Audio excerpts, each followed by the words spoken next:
Welcome back, friends. I'm so glad that you're here with me enjoying this book. I'm hoping we'll get finished today. I try to keep these to about 25-30 minutes at the most. If we go a little bit over today, we only have, can you see that much left? So actually 143 to, we've got about 40 pages, 45 pages. I'll try and get it done today so we can move on to our next one, but so we can also finish up this amazing book. And I hope that it has brought great memories to your life and also some understanding and some compassion about life in general. And I would love to hear your comments on how it has changed your views or made you think about things in a different way. Please leave comments. I love that. And I'll respond to every one of them that I can. So let's get started. The 10th Tuesday, we talk about marriage. I brought a visitor to meet Morrie, my wife. He had been asking me since the first day I came, when do I meet Janine? When are you bringing her? I'd always had excuses until a few days earlier when I called his house to see how he was doing. It took a while for Morrie to get to the receiver, and when he did, I could hear the fumbling as someone held it to his ear. He could no longer lift a phone by himself. Hi, he gasped. You doing okay, Coach? I heard him exhale. Mitch, your coach isn't having such a great day. His sleeping time was getting worse. He needed oxygen almost nightly now, and his coughing spells had become frightening. One cough could last an hour, and he never knew if he would be able to stop. He always said he would die when the disease got his lungs. I shuddered when I thought how close death was. I'll see you on Tuesday, I said. You'll have a better day then. Mitch? Yeah? Is your wife there with you? She was sitting next to me. Put her on. I want to hear her voice.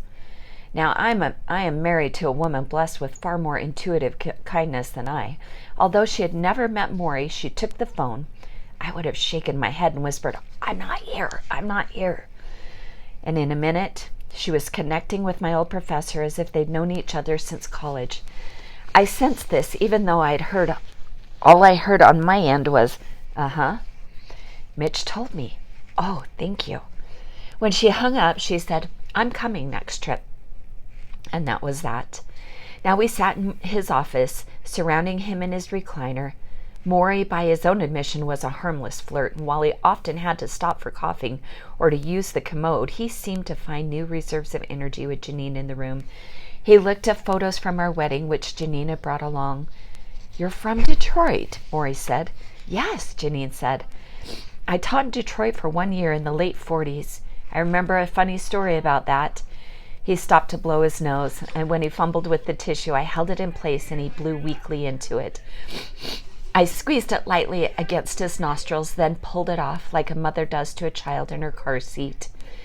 Thank you, Mitch. He looked at Janine, my helper, this one. Janine smiled. Anyhow, my story. There were a bunch of sociologists at the university, and we used to play poker with other staff members, including this guy who was a surgeon. One night after the game, he said, Morrie, I want to come see you work. I said, fine. So he came to one of my classes and watched me teach.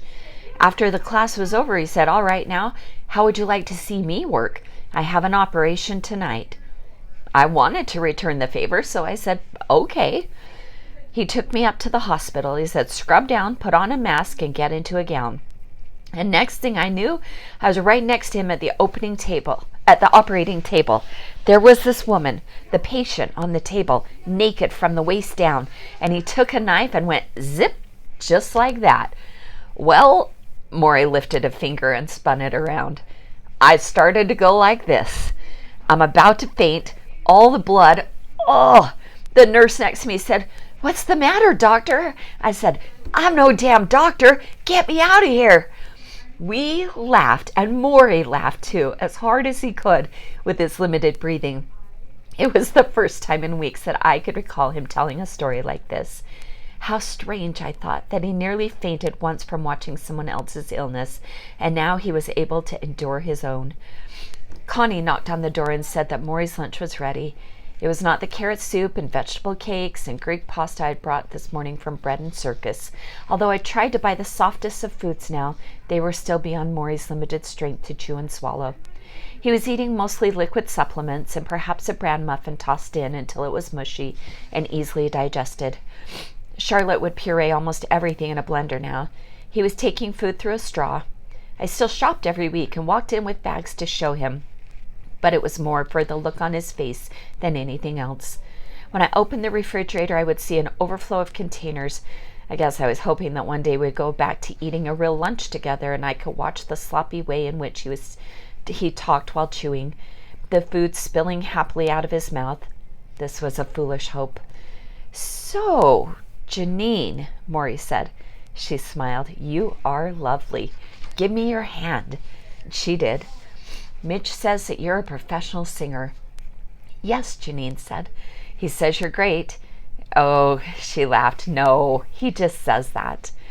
Morrie raised his eyebrows. "Will you sing something for me?" Now, I have heard people ask this of Janine for almost as long as I have known her. When people find out you sing for a living, they always say, "Sing something for us." Shy about her talent and a perfectionist about conditions, Janine never did. She would politely decline, which is what I expect now, which is when she began to sing. "The very thought of you, and I forget to do the little ordinary things that everyone ought to do." It was a 1930s standard written by Ray Noble, and Janine sang it sweetly, looking straight at Morrie. I was amazed once again at his ability to draw emotion from people who otherwise kept it locked away. Morrie closed his eyes to absorb the notes. As my wife's loving voice filled the room, a crescent smile appeared on his face, and while his body was stiff as a sandbag, you could almost see him dancing inside it. "I see your face in every flower, your eyes in stars above. It's just the thought of you, the very thought of you, my love." When she finished, Morrie opened his eyes and tears rolled down his cheeks. In all the years I have listened to my wife sing, I never heard her the way he did at that moment. Marriage. Almost everyone I know had a problem with it. Some had problems getting into it, some had problems getting out. My generation seemed to struggle with the commitment as if it were an alligator from some murky swamp. I'd gotten used to attending weddings, congratulating the couple, and feeling only mild surprise when I saw the groom a few years later sitting in a restaurant with a younger woman whom he introduced as a friend. "You know, I'm separated from so-and-so," he would say. "Why do we have such problems?" I asked Morrie about this. Having waited 7 years before I proposed to Janine, I wondered if people my age were being more careful than those who came before us, or simply more selfish. "Well, I feel sorry for your generation," Morrie said. "It's the culture. It's so important to find a loving relationship with someone because so much of the culture does not give you that.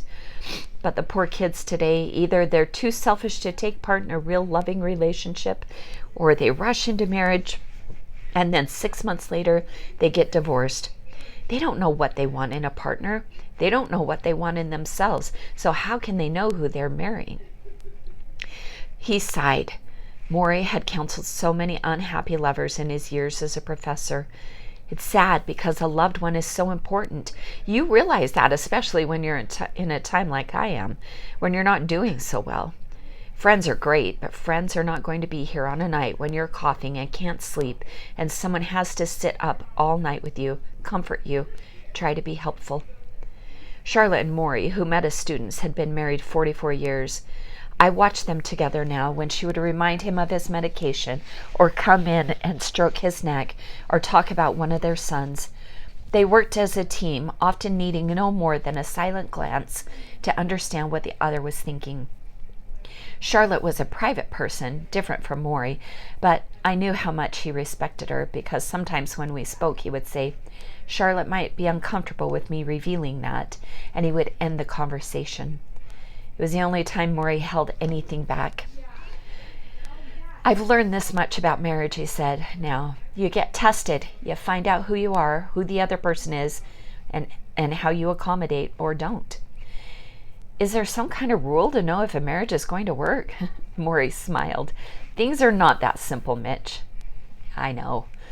Still, he said, there are a few rules I know to be true about love and marriage. If you don't respect the other person, you're going to have a lot of trouble. If you don't know how to compromise, you're going to have a lot of trouble. If you can't talk openly about what's going on between you, you're going to have a lot of trouble. And if you don't have a common set of values in life, you're going to have a lot of trouble. Your values must be alike. And the biggest ones are those values, Mitch? Yes. And believe in the importance of your marriage. He sniffed, then closed his eyes for a moment. Personally, he sighed, his eyes still closed, I think marriage is a very important thing to do, and you're missing a hell of a lot if you don't try it. He ended the subject by quoting the poem he believed in like a prayer, love each other or perish. Okay, question, I say to Morrie. His bony fingers hold his glasses across his chest, which rises and falls with each labored breath. What's the question, he says. Remember the book of Job from the Bible? Right, Job is a good man, but God makes him suffer to test his faith. I remember. Takes away everything he has, his house, his money, his family, his health. Makes him sick to test his faith. Right, to test his faith. So I'm wondering, what are you wondering? What you think about that? Morrie coughs violently. His hands quiver as he drops them by his side. I think, he says, smiling, God overdid it.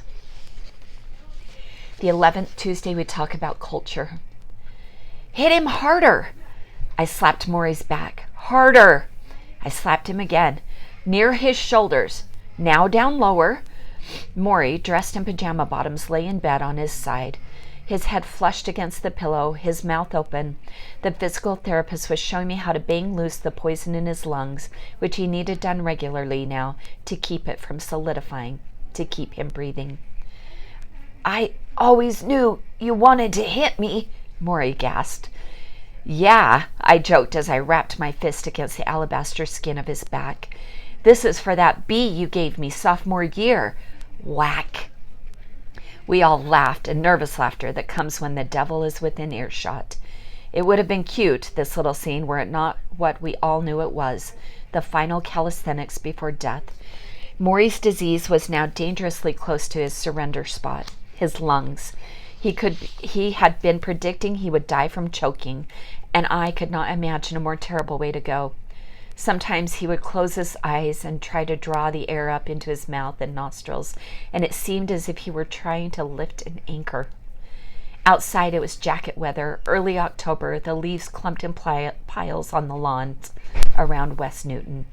Morrie's physical therapist had come earlier in the day, and I usually excused myself when nurses or specialists had business with him. But as the weeks passed and our time ran down, I was increasingly less self-conscious about the physical embarrassment. I wanted to be there. I wanted to observe everything. This was not like me, but then neither were a lot of things that had happened these last few months in Morrie's house. So I watched the therapist work on Morrie in the bed, pounding the back of his ribs, asking if he could feel the congestion loosening within him. And when she took a break, she asked if I wanted to try it. I said yes. Morrie, his face on the pillow, gave a little smile. Not too hard, he said. I'm an old man. I drummed on his back and sides, moving around as she instructed. I hated the idea of Morrie's lying in bed under any circumstances. His last aphorism, when you're in bed, you're dead, rang in my ears. And curled on his side, he was so small, so withered. It was more of a boy's body than a man's. I saw the paleness of his skin, the stray white hairs, the way his arms hung limp and helpless. I thought about how much time we spend trying to shape our bodies, lifting weights, crunching sit-ups, and in the end, nature takes it away from us anyhow. Beneath my fingers, I felt the loose flesh around Morrie's bones, and I thumped him hard as instructed. The truth is, I was pounding on his back when I wanted to be hitting the walls. Mitch, Morrie gasped, his voice jumpy as a jackhammer as I pounded on him. Uh-huh. When did I give you a B? Morrie believed in the inherent good of people, but he also saw what they could become. People are only mean when they're threatened, he said later that day. And that's what our culture does. That's what our economy does. Even people who have jobs in our economy are threatened because they worry about losing them. And when you get threatened, you start looking out only for yourself. You start making money a god. It's all part of this culture. He exhaled, which is why I don't buy into it. I nodded at him and squeezed his hand. We held hands regularly now. This was another change for me. Things that before would have made me embarrassed or squeamish were now routinely handled. The catheter bag connected to the tube inside him and filled with greenish waste fluid lay by my foot near the leg of his chair. A few months earlier it might have disgusted me. It was inconsequential now. So was the smell of the room after Morrie had used the commode.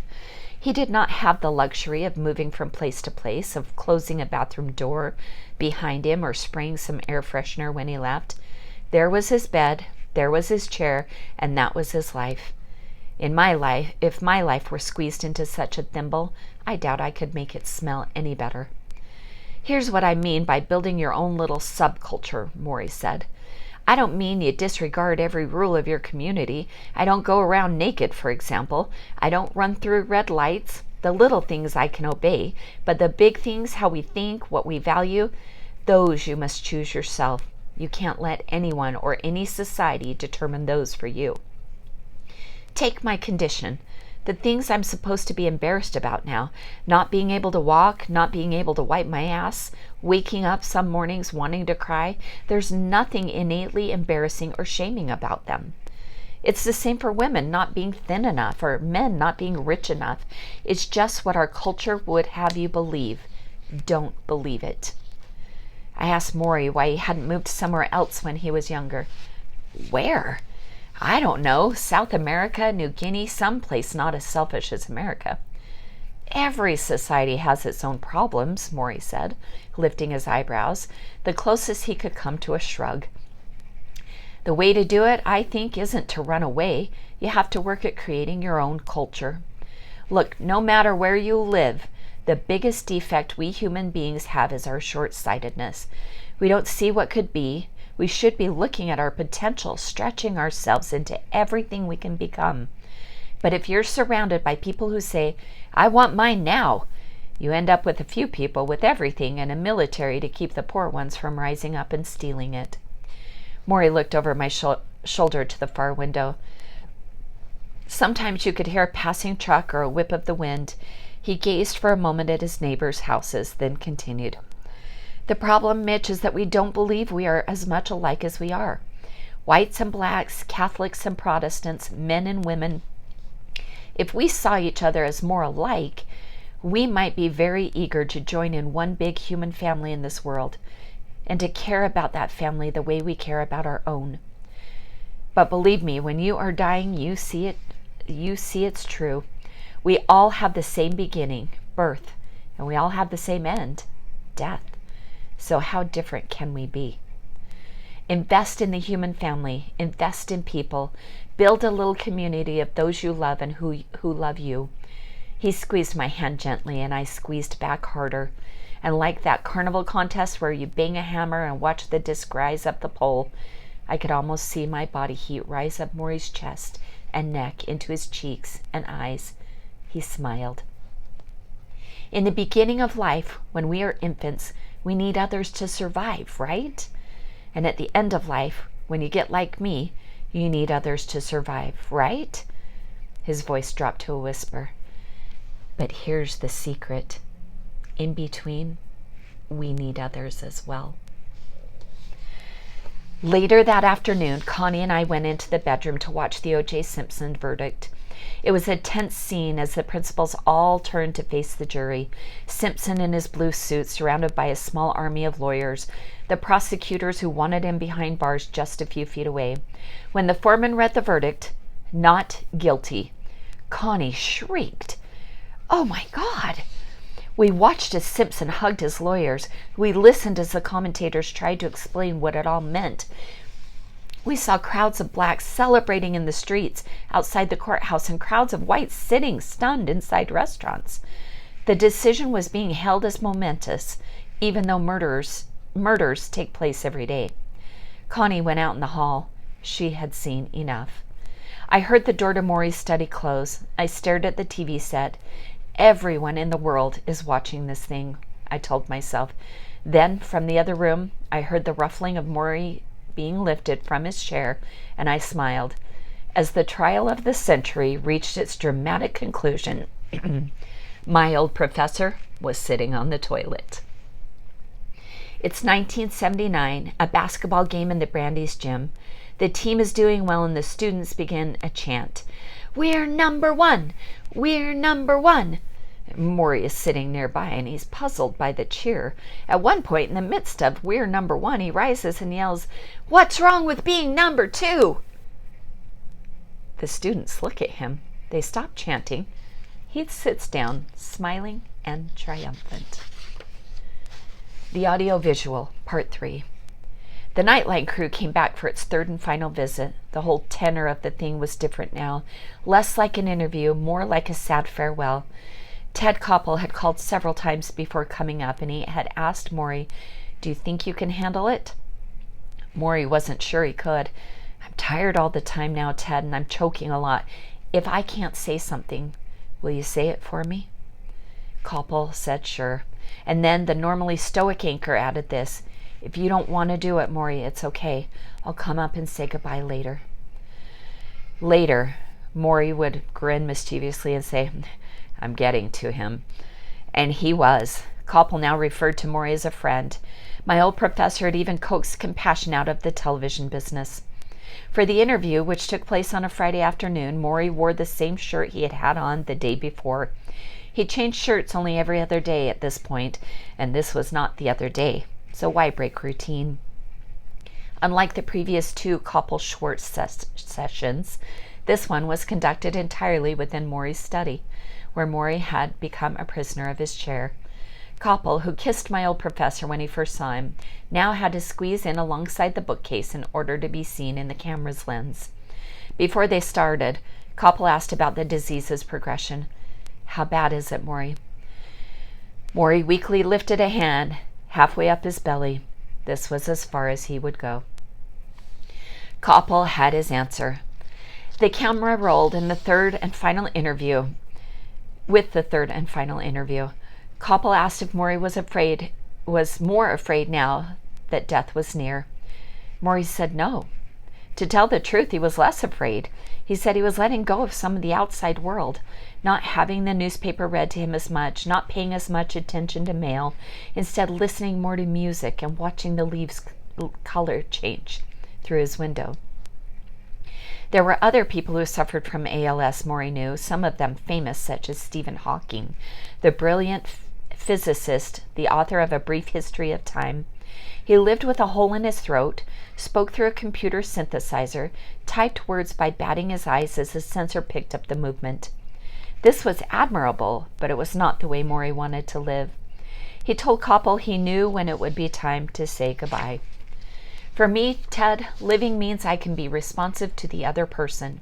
It means I can show my emotions and my feelings, talk to them, feel with them." He exhaled. When that is gone, Morrie is gone. They talked like friends, as he had in the previous two interviews. Koppel asked about the old asswipe test, hoping perhaps for a humorous response, but Morrie was too tired to even grin. He shook his head. "When I sit on the commode, I can no longer sit up straight. I'm listening all the time, so they have to hold me. When I'm done, they have to wipe me. That is how far it's gotten." He told Koppel he wanted to die with serenity. He shared his last aphorism: "Don't let go too soon, but don't hang on too long." Koppel nodded painfully. Only 6 months had passed between the first Nightline show and this one, but Morrie Schwartz was clearly a collapsed form. He had decayed before a national TV audience, a mini-series of a death, but as his body rotted, his character shone even more brightly. Toward the end of the interview, the camera zoomed in on Morrie.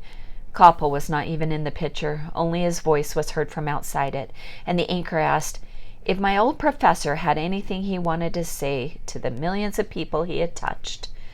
Although he did not mean it this way, I couldn't help but think of a condemned man being asked for his final words. Be compassionate, Morrie whispered, and take responsibility for each other. If we only learned those lessons, this world would be so much a better place. He took a breath and added his mantra, love each other or die. The interview was ended, but for some reason the cameraman left the film rolling and a final scene was caught on tape. You did a good job, Koppel said. Morrie smiled weakly. I gave you what I had, he whispered. You always do. Ted, this disease is knocking at my spirit, but it will not get my spirit. It'll get my body. It will not get my spirit. Koppel was near tears. You done good. You think so? Morrie rolled his eyes toward the ceiling. I'm bargaining with him up there now. I'm asking him, do I get to be one of the angels? It was the first time Morrie admitted talking to God. The 12th Tuesday we talk about forgiveness. Forgive yourself before you die, then forgive others. This was a few days after the Nightline interview. The sky was rainy and dark, and Morrie was beneath a blanket. I sat at the far end of his chair, holding his bare feet. They were calloused and curled, and his toenails were yellow. I had a small jar of lotion, and I squeezed some into my hands and began to massage his ankles. It was another one of the things I had watched his helpers do for months, and now, in an attempt to hold on to what I could of him, I had volunteered to do it myself. The disease had left Morrie without the ability even to wiggle his toes, yet he could still feel pain, and massages helped relieve it. Also, of course, Morrie liked being held and touched, and at this point, anything I could do to make him happy, I was going to do. Mitch, he said, returning to the subject of forgiveness, there's no point in keeping vengeance or stubbornness. These things, he sighed, these things I so regret in my life. Pride, vanity. Why do we do the things we do? The importance of forgiving was my question. I had seen these movies where the patriarch of the family is on his deathbed and he calls for his estranged son so that he could make peace before he goes. I wondered if Morrie had any of that inside him, a sudden need to say I'm sorry before he died. Morrie nodded. Do you see that sculpture? He tilted his head toward a bust that sat high on a shelf against the far wall of his office. I'd never really noticed it before. Cast in bronze, it was the face of a man in his early 40s wearing a necktie, a tuft of hair falling across his forehead. That's me, Morrie said. A friend of mine sculpted that maybe 30 years ago. His name was Norman. We used to spend so much time together. We went swimming, we took rides to New York. He had me over to his house in Cambridge, and he sculpted that bust of me down in his basement. It took several weeks to do it, but he really wanted to get it right. I studied the face. How strange to see a three-dimensional Morrie, so healthy, so young, watching over us as we spoke. Even in bronze, he had a whimsical look, and I thought his friend had sculpted a little spirit as well. Well, here's the sad part of that story, Morrie said. Norman and his wife moved away to Chicago. A little while later, my wife, Charlotte, had to have a pretty serious operation. Norman and his wife never got in touch with us. I know they knew about it. Charlotte and I were very hurt because they never called to see how she was. So we dropped the relationship. Over the years, I met Norman a few times, and he always tried to reconcile, but I didn't accept it. I wasn't satisfied with his explanation. I was prideful. I shrugged him off. His voice choked. Mitch, a few years ago, he died of cancer. I feel so sad I never got to see him. I never got to forgive. It pains me now so much. He was crying again, a soft and quiet cry, and because his head was back, the tears rolled off the side of his face before they reached his lips. Sorry, I said. Don't be, he whispered. Tears are okay. I continued rubbing lotion into his lifeless toes. He wept for a few minutes, alone with his memories. It's not just other people we need to forgive, Mitch, he finally whispered. We also need to forgive ourselves. Ourselves? Yes, for all the things we didn't do, all the things we should have done. You can't get stuck on the regrets of what should have happened. That doesn't help you when you get to where I am. I always wish I had done more with my work. I wish I'd written more books. I used to beat myself up over it. Now I see that never did any good. Make peace. You need to make peace with yourself and everyone around you. I leaned over and dabbed at the tears with a tissue. Morrie flicked his eyes open and closed. His breathing was audible, like a light snore. Forgive yourself. Forgive others. Don't wait, Mitch. Not everyone gets the time I'm getting. Not everyone is as lucky. I tossed the tissue into the wastebasket and returned to him, to his feet. Lucky? I pressed my thumb into his hardened flesh and he didn't even feel it. The tensions of opposites, Mitch. Remember that? Things pulling in different directions. I remember.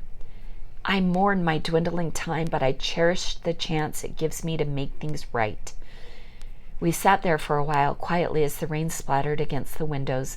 The hibiscus plant behind his head was still holding on, small but firm. Mitch, Morrie whispered. Uh-huh. I rolled his toes between my fingers, lost in the task. Look at me. I glanced up and saw the most intense look in his eyes. I don't know why you came back to me, but I want to say this. He paused and his voice choked. If I could have had another son, I would have liked it to be you. I dropped my eyes, kneading the dying flesh of his feet between my fingers. For a moment, I felt afraid, as if accepting his words would somehow betray my own father. But when I looked up, I saw Morrie smiling through tears and knew there was no betrayal in a moment like this. All I was afraid of was saying goodbye. Here come the tears, friends. I hope you have your Kleenex with you. Oh, goodness. I've picked a place to be buried. Where is that? Not far from here, on a hill, beneath a tree, overlooking a pond. Very serene, a good place to think. Are you planning on thinking there? I'm planning on being dead there. He chuckles. I chuckle. Will you visit? Visit? Just come and talk. Make it a Tuesday. You always come on Tuesdays. Right. We're Tuesday people. Right. Tuesday people. Come to talk then. He has grown so weak so fast. Look at me, he says. I'm looking. You'll come to my grave to tell me your problems. My problems? Yes. And you'll give me answers? I'll give you what I can. Don't I always? I picture his grave on the hill overlooking the pond, some little 9-foot piece of earth where they will place him, cover him with dirt, put a stone on top. Maybe in a few weeks, maybe in a few days, I see myself sitting there alone, arms across my knees, staring into space. It won't be the same, I say, not being able to hear you talk. Ah, talk.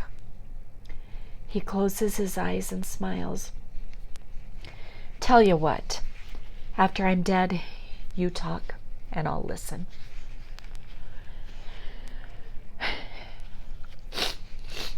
The 13th Tuesday, we talk about the perfect day. Morrie wanted to be cremated. He had discussed it with Charlotte, and they decided it was the best way. The rabbi from Brandy's, Al Axelrad, a longtime friend whom they chose to conduct the funeral service, had come to visit Morrie, and Morrie told him of his cremation plans. And Al? Yes, make sure they don't overcook me. The rabbi was stunned, but Morrie was able to joke about his body now. The closer he got to the end, the more he saw it as a mere shell, a container of the soul. It was withering to useless skin and bones anyhow, which made it easier to let go. We're so afraid of the sight of death, Morrie told me when I sat down. I adjusted the microphone on his collar, but it kept flopping over. Morrie coughed. He was coughing all the time now. I read a book the other day. It said as soon as someone dies in a hospital, they pull the sheets up over their heads and they wheel the body to some chute and push it down. They can't wait to get it out of their sight. People act as if death is contagious. I fumbled with the microphone. Morrie glanced at my hands. It's not contagious, you know. Death is as natural as life. It's part of the deal we made. He coughed again. I moved back and waited, always braced for something serious. Morrie had been having bad nights lately, frightening nights. He could sleep only a few hours at a time before violently hacking spells woke him. The nurses would come into the bedroom, pound him on the back, trying to bring up the poison. Even if they got him breathing normally again, normally meaning with the help of the oxygen machine, the fight left him fatigued the whole next day. The oxygen tube was up his nose now. I hated the sight of it. To me, it symbolized helplessness. I wanted to pull it out. Last night, Morrie said softly. Yeah, last night. I had a terrible spell. It went on for hours, and I wasn't sure I was going to make it. No breath, no end to the choking. At one point, I started to get dizzy, and then I felt a certain peace. I felt that I was ready to go. His eyes widened. Mitch, it was a most incredible feeling. The sensation of accepting what was happening, being at peace. I was thinking about a dream I had had last week where I was crossing a bridge into something unknown, being ready to move on to whatever is next. But you didn't. Morrie waited a moment. He shook his head slightly. No, I didn't. But I felt that I could. Do you understand? That's what we're all looking for. A certain peace with the idea of dying. If we know in the end that we can ultimately have that peace with dying, then we can finally do the really hard thing, which is make peace with the living. He asked to see the hibiscus plant on the ledge behind him, and I cupped it in my hand and held it up near his eyes. He smiled. It's natural to die, he said again. The fact that we make such a big hullabaloo over it is all because we don't see ourselves as part of nature. We think because we're human, we're something above nature. He smiled at the plant. We're not. Everything that gets born dies. He looked at me. Do you accept that? Yes. All right, he whispered. Now, here's the payoff. Here is how we are different from these wonderful plants and animals.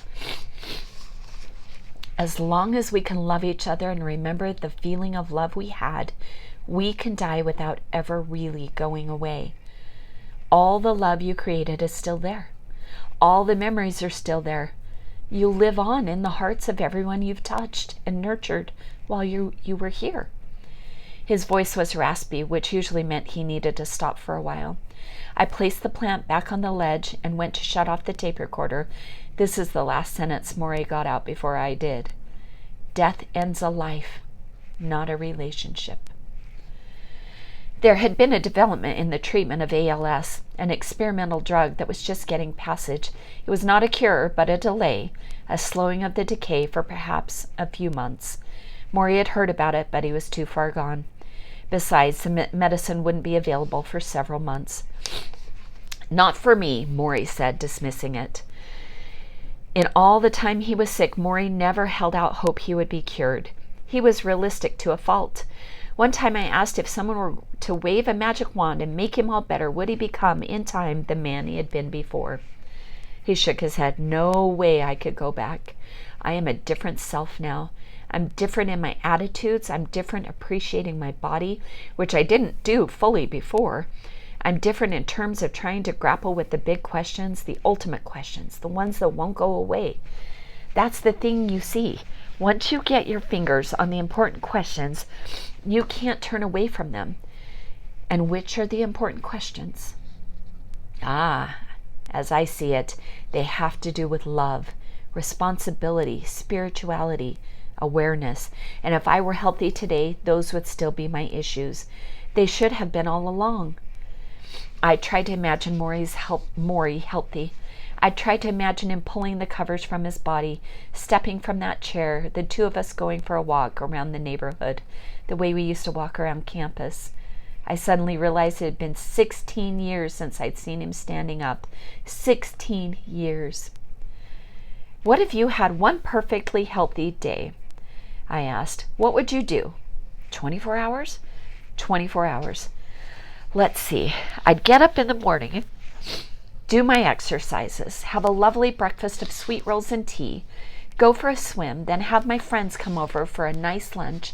I'd have them come one or two at a time so we could talk about their families, their issues, talk about how much we mean to each other.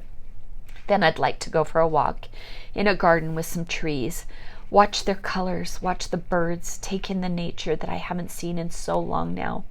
In the evening, we'd all go together to a restaurant with some great pasta, maybe some duck. I love duck. And then we'd dance the rest of the night. I'd dance with all the wonderful dance partners out there until I was exhausted. And then I'd go home and have a deep, wonderful sleep. That's it. That's it. It was so simple. So average. I was actually a little disappointed. I figured he'd fly to Italy or have lunch with the president or romp on the seashore or try every exotic thing he could think of. After all these months lying there, unable to move a leg or a foot, how could he find perfection in such an average day? Then I realized that was the whole point. Before I left that day, Morrie asked if he could bring up a topic. Your brother, he said. I felt a shiver. I do not know how Morrie knew this was on my mind. I'd been trying to call my brother in Spain for weeks and had learned from a friend of his that he was flying back and forth to a hospital in Amsterdam. Mitch, I know it hurts when you can't be with someone you love, but you need to be at peace with his desires. Maybe he doesn't want you interrupting your life. Maybe he doesn't want you interrupting your life. Maybe he can't deal with that burden. I tell everyone I know to carry on with the life they know. Don't ruin it because I'm dying. But he's my brother, I said. I know, Morrie said. That's why it hurts. I saw Peter in my mind when he was 8 years old, his curly blonde hair puffed into a sweaty ball atop his head. I saw us wrestling in the yard next to our house, the grass stains soaking through the knees of our jeans. I saw him singing songs in front of the mirror, holding a brush as a microphone. And I saw us squeezing into the attic where we hid together as children, testing our parents' will to find us for dinner. And then I saw him as the adult who had drifted away, thin and frail, his face bony from the chemotherapy treatments. Morrie, I said, why doesn't he want to see me? My old professor sighed. There's no formula to relationships. They have to be negotiated in loving ways with room for both parties. What they want and what they need, what they can do and what their life is like. In business, people negotiate to win. They negotiate to get what they want. Maybe you're too used to that. Love is different. Love is when you are concerned about someone else's situation as you are about your own. You've had those special times with your brother, and you no longer have what you had with him. You want them back. You never want them to stop, but that's part of being human. Stop, renew. Stop, renew. I looked at him and I saw all the death in the world. I felt helpless. You'll find a way back to your brother, Mitch, Morrie said. How do you know? Morrie smiled. You found me, didn't you? I'm going to stop there, even though we're not done. We're going to have to finish this next time because it's, I don't know, there was something in here that there was a, let me just kind of go back.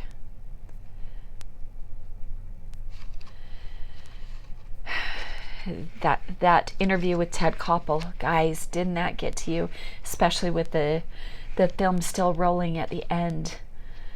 I can't imagine how moving that was. In fact, I think I'm going to find it, see if it's on YouTube, and I'm going to post it on our senior page, on our Orem Senior Friendship Center Facebook page, so that you can watch it.